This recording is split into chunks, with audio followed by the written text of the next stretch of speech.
న్యాయ వ్యవస్థను ప్రభావితం చేయడం అనేది ఒక మాట వినిపిస్తూ ఉంటుంది. అది ఎంత వాస్తవంగా పరిస్థితి ఉంటుందా, లేకపోతే అది ఒక అపవాదులాగా కనిపిస్తుందా? అలాగే ఇంకో పాయింట్ ఏంటంటే, ఇంత సుదీర్ఘకాలం విచారణ జరుగుతున్నప్పుడు అవతల ఎవరైతే నిందితులుగా ఉన్నారో వాళ్ళ మీద వాళ్ళు కూడా ప్రభావితం చేసే అవకాశం ఏమైనా ఉంటుందా అధికారంలో ఉన్నప్పుడు ఏమన్నా? అదే జనరల్ టాపిక్గా మాట్లాడితే గతంలో కూడా అంటే ఏదైనా జడ్జి గారిని ఒక రాజకీయ నాయుడు కావచ్చు, లేకపోతే ఒక పరపతి గల వ్యక్తి కావచ్చు, లేదా ఏది పర్సన్ అయినా సరే ఇన్ఫ్లుయెన్స్ చేసినప్పుడు జడ్జి గారు చాలా కోర్టులో కూడా ఈ దగ్గర మా కేసు మేము తీసుకొనబడదు, ఎందుకంటే మాకు ఆల్రెడీ ఇన్ఫ్లుయెన్స్ వచ్చిందని చెప్పాడు. గతంలో కూడా చాలా కేసులు కూడా వెనక్కి తిరిగి పంపించడం జరిగింది. మరి కొన్ని పంపించడం జరిగింది, కొన్ని పంపించకుండా కొన్ని తీర్పులు ఇవ్వడం కూడా జరిగింది.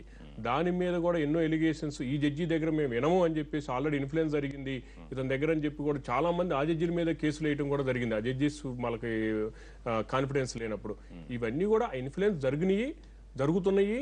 ప్లస్ దాని మీద కూడా జడ్జీలకి సంబంధించిన పవర్స్ కానీ ఆ కోర్టు ప్రొసీడింగ్స్ కూడా దాంట్లో పేర్కొనబడాయి. దీంట్లో జరగకూడదు అనేది ఏమీ లేదు. దానివల్ల దానికి ఆర్టీఐ ప్రభావం వల్ల లొంగి తీర్పులు ఇస్తారా, లేకపోతే వాళ్ళు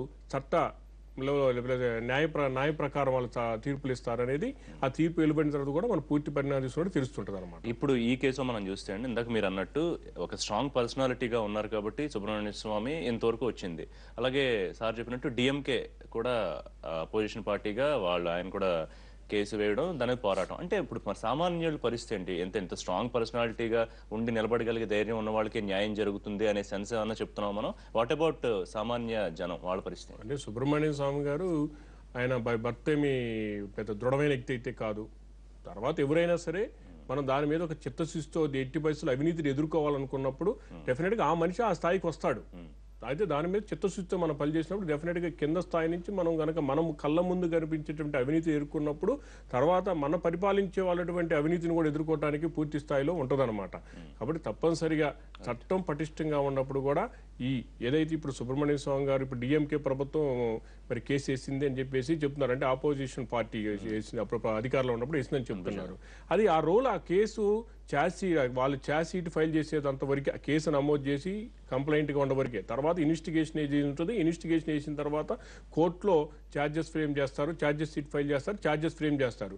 కాబట్టి ఆ రోల్ అనేది వెళ్ళిపోద్ది. తర్వాత సాక్ష్యాలను బేస్ చేసుకొని ఇదంతా కూడా డాక్యుమెంటరీ ఎవిడెన్స్ అండి. డాక్యుమెంటరీ ఎవిడెన్స్ మీద తీర్పు ఇచ్చే దాని మీద ఆ ప్రభావాలు ఏముండవు. రైట్ సార్, ఫైనల్ గా కంక్లూడ్ చేసే ముందు ఈ రాజకీయ అవినీతిని కంట్రోల్ చేయడానికంటూ ఒక సిస్టమ్ ఉంటుంది. ఇప్పుడు ఇందాక మీరు అన్నారు బయటపడింది సంతోషం, బయటపడిన వాళ్ళు చాలా వ్యవహారాలు నడుస్తున్నాయని. సో ఏమన్నా ఒక సిస్టమ్ ఉంటే పరిస్థితి ఉంటుందా? అట్లాంటిది ఏమన్నా ఆలోచించవచ్చు? ఇప్పుడు ఇది ఒక రాజకీయం అనేది ఒక మల్టీ డైమెన్షనల్ ప్రాబ్లం. అవినీతి అనేది ఇదేదో సింగిల్ కాదు. డెఫినెట్ గా ఇప్పుడు ఇట్లాంటి తీర్పులు కొంత ప్రభావాన్ని చెప్తాయి. రెండోది చట్టాల్లో మార్పులు.